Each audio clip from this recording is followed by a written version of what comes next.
बता दें कि मुख्यमंत्री नीतीश कुमार की समृद्धि यात्रा के तहत कैमूर जिले के नौगढ़ा में लगभग 300 करोड़ रुपए के विभिन्न विकास योजनाओं का उद्घाटन और शिलान्यास किया गया। और इस दौरान मुख्यमंत्री ने नवनिर्मित अल्पसंख्यक कल्याण विद्यालय और छात्रावास का उद्घाटन किया है और नौगढ़ा खेल मैदान में जीविका दीदियों के साथ संवाद भी किया और सुरक्षा के पुख्ता इंतजाम किए गए थे। जबकि अल्पसंख्यक कल्याण मंत्री मोहम्मद जमा खान ने बताया कि ये यात्रा महिला सशक्तिकरण और अल्पसंख्यक कल्याण योजनाओं को मजबूत करने का संकेत देती है।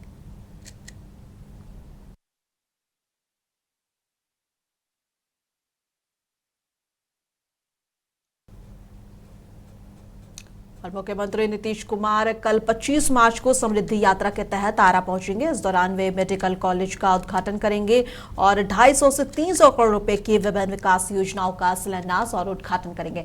बता दें कि प्रशासन ने सुरक्षा के कड़े इंतजाम किए हैं, जबकि कार्यक्रम को लेकर स्थानीय स्तर पर उत्साह और राजनीतिक हलचल भी तेज है।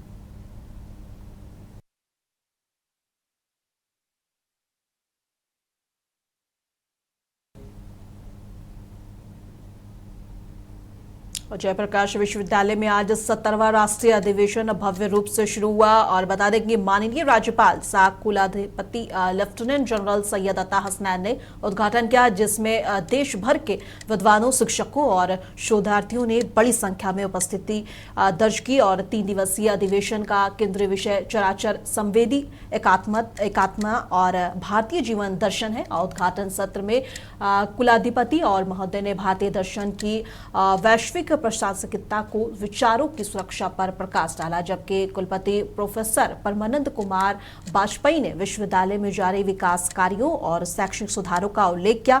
बताते चले कि कार्यक्रम में नए भवनों और गैलरी का भी उद्घाटन किया गया है।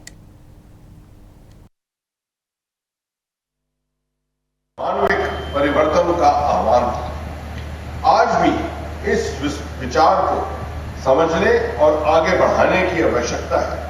आज का युग तकनीक या टेक्नोलॉजी का युग है। आर्टिफिशियल इंटेलिजेंस जैसे विषय हमारे सामने नए अवसर भी ले आ रहे हैं और नए प्रश्न भी खड़े कर रहे हैं। इस संदर्भ में भारतीय दर्शन या इंडियन फिलॉसफी का इंटेलेक्ट और विजडम के बीच का अंतर हमें एक महत्वपूर्ण दिशा प्रदान करता है। ज्ञान और विवेक के बीच संतुलन आज भी सबसे बड़ी आवश्यकता है। मुझे विश्वास है कि यहां उपस्थित जितने इंटेलेक्चुअल्स, स्कॉलर्स, रिसर्चर्स और स्टूडेंट्स हैं, अपने विचार विमर्श से ऐसे निष्कर्षों तक पहुंचेंगे जो समाज, देश और पूरी मानवता के लिए उपयोगी होगा। और आरा में रसोई गैस की बढ़ती कीमतों और किल्लत को लेकर कांग्रेस ने जोरदार प्रदर्शन किया है। जिला अध्यक्ष अशोक राम के नेतृत्व में कार्यकर्ता ने प्रधानमंत्री नरेंद्र मोदी का पुतला फूंका। कांग्रेस नेताओं ने आरोप लगाया कि गैस सिलेंडर के दाम 60 से 70 रुपए तक बढ़ गए और सप्लाई भी प्रभावित हो रही है, जिससे आम जनता को परेशानी झेलनी पड़ रही है। पार्टी ने महंगाई और जनहित के मुद्दों को लेकर सरकार के खिलाफ आंदोलन तेज करने की बात कही है।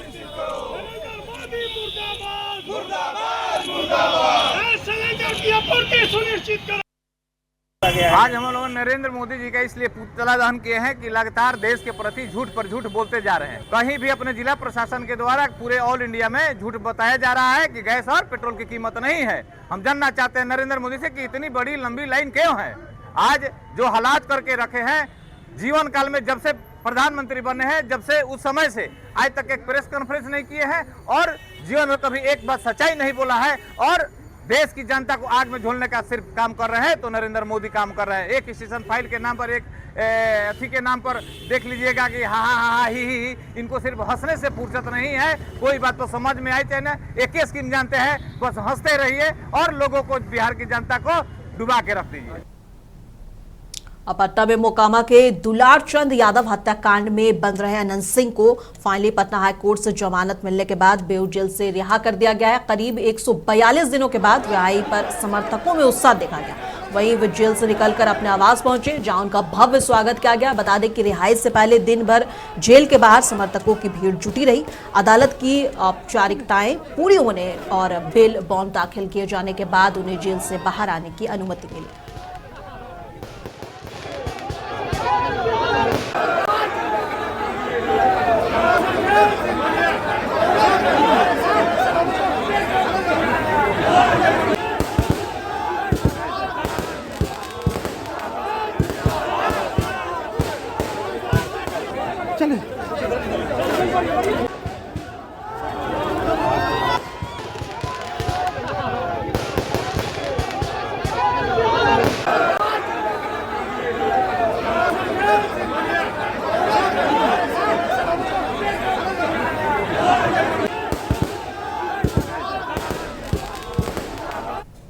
और हिंदुस्तानी आवाम मोर्चा द्वारा पूरे बिहार में चलाए जा रहे सदस्यता अभियान के तहत मधेपुरा जिले के शेषवर प्रखंड में संगठन को मजबूत करने की दिशा में तेजी से काम किया जा रहा है।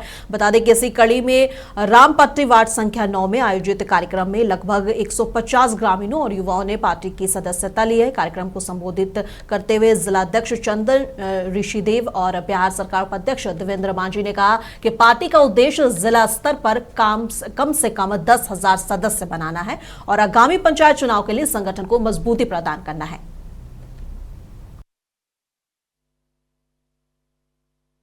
आने वाला दिन के लिए हम लोग एक एक घर महादलित बस्ती अनुसूचित बस्ती में ऋषिदेव के यहाँ जहां हो सदस्यता अभियान चला के हम लोग का नारा है पार्टी को मजबूत स्तर तक ले जाना है, क्योंकि पार्टी ही मूल हम लोग का पूंजी है।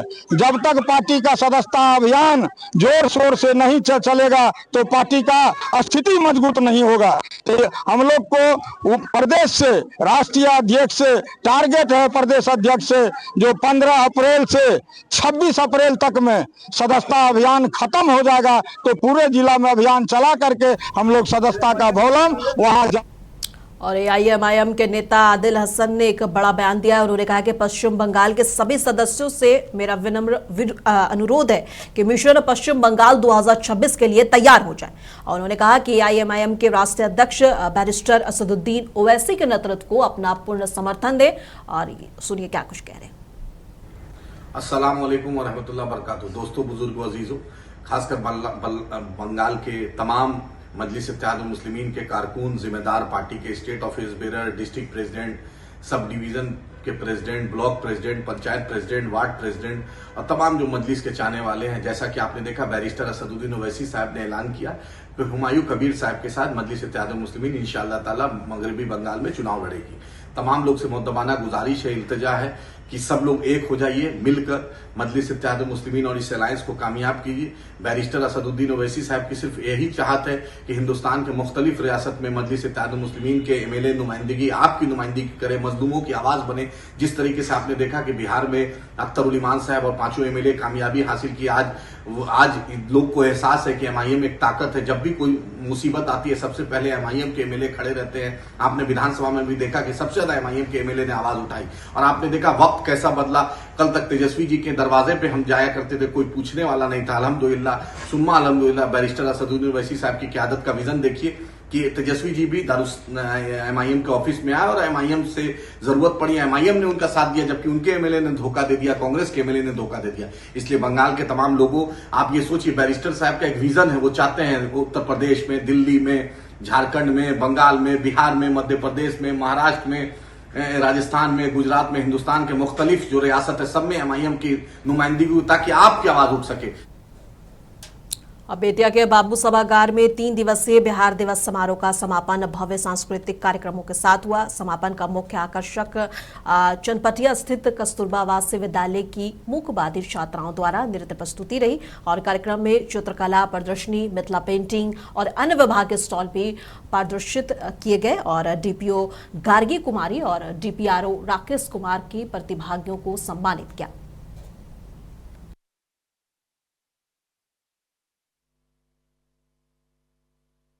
सबसे पहले तो सभी चंपारण के निवासियों को बिहार दिवस की ढेर सारी शुभकामनाएं। जिला प्रशासन और शिक्षा विभाग, कला संस्कृति विभाग की तरफ से 22 मार्च से लेकर 24 मार्च तक हम लोगों ने बिहार दिवस के कार्यक्रम का आयोजन किया, जिसमें सबसे पहले सांस्कृतिक कार्यक्रम, कला कार्यशाला एवं विभिन्न विद्यालयों से आए हुए बच्चों और बच्चों के बीच रंगोली प्रतियोगिता, चित्रकला प्रतियोगिता और गणित ओलंपियाड और क्विज़ का आयोजन 22 तारीख को हुआ। 23 तारीख को कबड्डी और फुटबॉल का मैच हमारा बालिका और बालक वर्ग में हुआ। और आज उन सभी बच्चों और बच्चियों को जिन्होंने प्रथम, द्वितीय, तृतीय पुरस्कार प्राप्त किया है, उनको आज पुरस्कृत किया जाएगा। बिहार दिवस 2026 का आयोजन इस बार जिले में किया गया है, जिसका आज समापन समारोह चल रहा है। इसमें कई तरह के सांस्कृतिक कार्यक्रम हैं जो हमारे गांधी सभागार में होगा। उसके अलावा जो यहाँ पे 3 दिवसीय भोजपुरी लोक चित्रकला का जो वर्कशॉप हुआ है, कार्यशाला हुआ है, उसका भी एग्जीबिशन चल रहा है। उसके अलावा फोटोग्राफी एग्जीबिशन चल रहा है।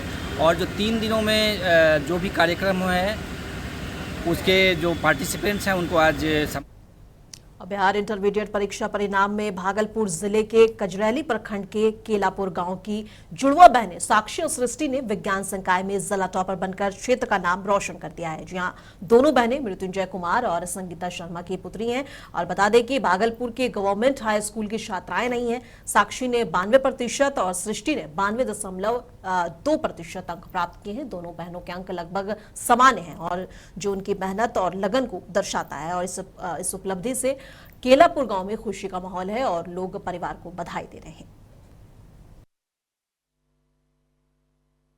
मेरा नाम सृष्टि है। मैंने अपने 12th की पढ़ाई government girls inter school Bhagalpur से की है और मेरे जिला टॉपर बनने के सबसे मुख्य रीज़न है मेरे पेरेंट्स का सपोर्ट और मेरे टीचर्स ने, जिन्होंने मुझे बहुत अच्छे से पढ़ाई करी।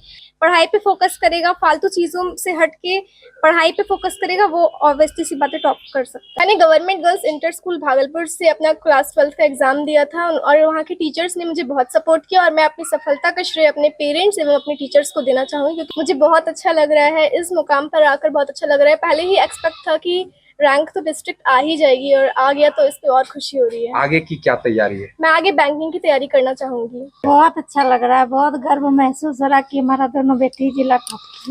80% तो उम्मीद था कि करेगी, बस 20% था कि चांस है कि नहीं है ये लग रहा था, मगर विश्वास था कि ये कुछ न कुछ करेगी जरूर। पूरे बिहार में टॉप की है, ये तो बहुत बड़ा गर्व की बात है। और वैसे माता पिता को बहुत बहुत बहुत मैं आशीर्वाद और धन्यवाद देता हूँ कि बेटी क्या कर सकती है आगे बढ़ करके। इसलिए ये दोनों बेटी जो है ना, बिल्कुल बहुत बहुत आशीर्वाद के पात्र हैं। गर्व कर रहे हैं। बहुत गर्व है। मैं खुशी से समझिए कि आंसू हो गया मेरा।